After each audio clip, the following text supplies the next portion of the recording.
Have you ever wondered why an ordinary person starts believing they can do anything? Where does a human get so much confidence from?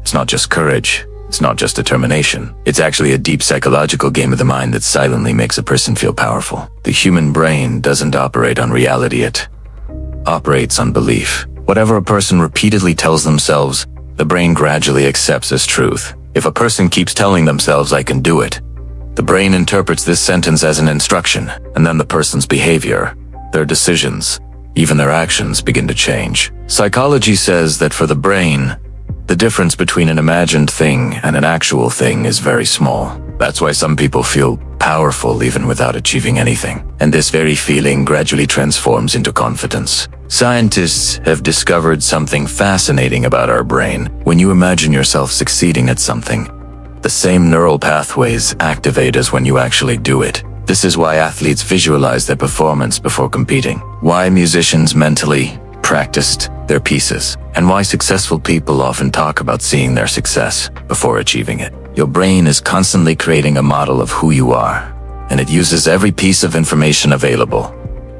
Your thoughts, your words, your memories, your actions. When you consistently tell yourself you're capable, you're literally rewiring your neural networks to support that identity. This process is called neuroplasticity, and it's one of the most powerful tools we have for personal transformation. You see, a person's past also gives birth to this confidence. In life, every person has faced some difficulties, failure, fear, pain, loss, but most of the time, they somehow survive all of it. The brain remembers those moments and tells the person, when you survived then, you'll survive now too.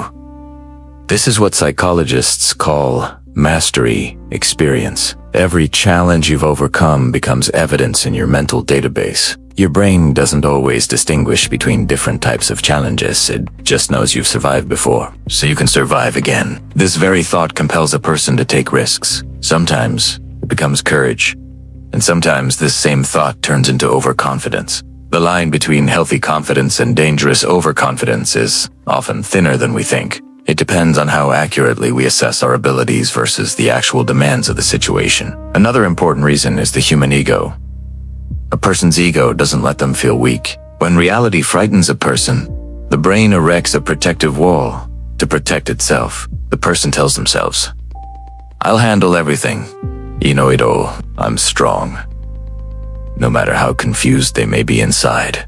This ego actually protects a person from breaking, but sometimes this same ego prevents a person from seeing the truth. The ego serves as our psychological immune system. Just as our body fights off infections, our ego fights off threats to ourselves. But when this defense mechanism becomes too strong, it stops us from accepting feedback, learning from mistakes, or admitting when we need help. This is where confidence can become a prison rather than a power.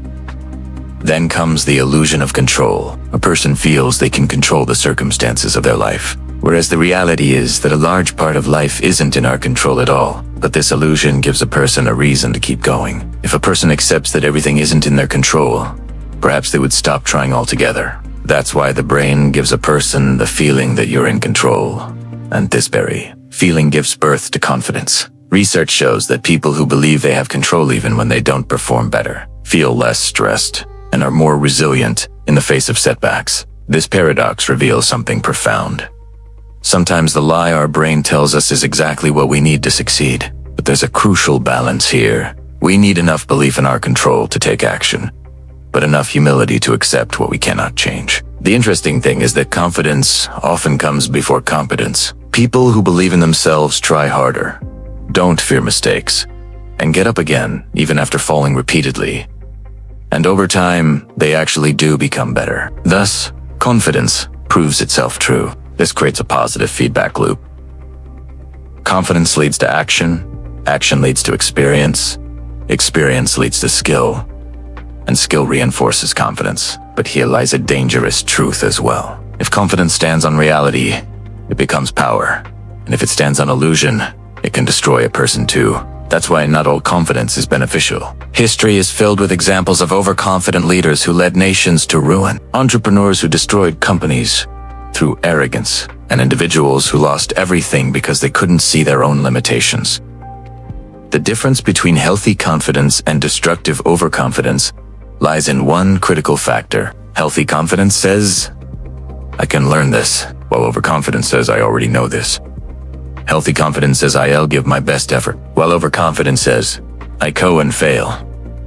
Healthy confidence welcomes feedback, while overconfidence dismisses criticism. Real power isn't blind faith, but rather the faith that's ready to learn, has the courage to admit mistakes, and doesn't fear self-improvement. True confidence is built on 3 pillars: self-awareness, competence, and adaptability. Know yourself, your strengths, and your weaknesses. Build real skills through deliberate practice. Stay flexible and willing to adjust your approach. Remember, humans really can do a lot, but only when their confidence doesn't distance them from reality, but rather gives them the courage to face reality. The most successful people aren't those who never doubt themselves. They're the ones who act despite their doubts, who build confidence through action, rather than waiting for it to appear, who balance self-belief with humility and openness to growth. If this content has made you think, if you enjoy learning such secrets about the human mind and psychology, then subscribe to the channel right now, like the video, and definitely tell us in the comments whether you think confidence is power or deception. We'll meet in the next video with another deep truth.